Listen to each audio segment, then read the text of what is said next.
السلام علیکم۔ خبر شامل کریں گے سجاد حسین نیوز رپورٹر کی گلیات نتھیا گلی شجرکاری مہم کا آغاز کیا گیا۔ محکمہ جی ڈی اے کے تعاون سے مقامی زمینداروں میں پھلدار پودے تقسیم کیے گئے۔ اس موقع پر جی ٹی اے کے ڈائریکٹر عدنان خان نے پودا لگا کر افتتاح کیا۔ تقریباً 20,000 پودے پھلدار پودے نظریات کے ذمہ داروں میں تقسیم کیے گئے۔ جی میں اس وقت موجود ہوں نتھیا گلی کینٹ میں، جہاں پہ آج گلیات ڈیولپمنٹ اتھارٹی کے زیر تمام پودوں کی تقسیم ہو رہی ہے، اور یہ فروٹ پلانٹس ہیں جو پھلدار پودے ہیں ان کی تقسیم کی جا رہی ہے۔ اور میرے ساتھ یہاں پہ موجود ہوں جی ڈی اے کے ڈائریکٹر، ان سے بات کرتے ہیں کہ یہ کس پروسیس کے اور ان کا کیا پروسیس ہے، کیسے یہ پودے لوگوں میں تقسیم کیے جائیں گے۔ جی السلام علیکم سر۔ جی وعلیکم السلام، کیسے آپ خیریت سے ہیں؟ ٹھیک ٹھاک۔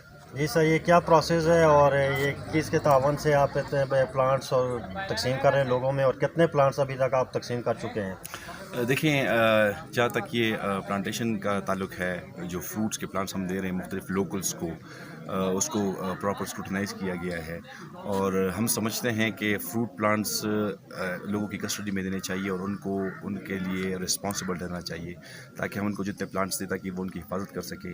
اس کے دو مقصد فائدے ہوں گے، ایک تو ان کے لیے ایک سورس آف انکم بھی ہوگا، اور دوسری بات یہ ہے کہ گلیات کی خوبصورتی میں اضافہ ہوگا۔ یہاں پہ فروٹ پلانٹس بہت کم دیکھنے کو ملتے ہیں، لیکن آپ اگر گلگت بلتستان کی طرف، ہنزا کی طرف جائیں تو آپ کو جگہ جگہ روڈ کے سائڈس پہ مختلف فریش فروٹس کے پلانٹس ملتے ہیں، آپ کو بہترین خوبانی ملتی ہے، آپ کو سیب ملتے ہیں۔ تو نہ صرف یہ لوگوں کو اٹریکٹ کرتے ہیں، بلکہ نہ صرف اٹریکٹ کرتے ہیں، وہ لوگوں کے لیے سورس آف انکم بھی ہے۔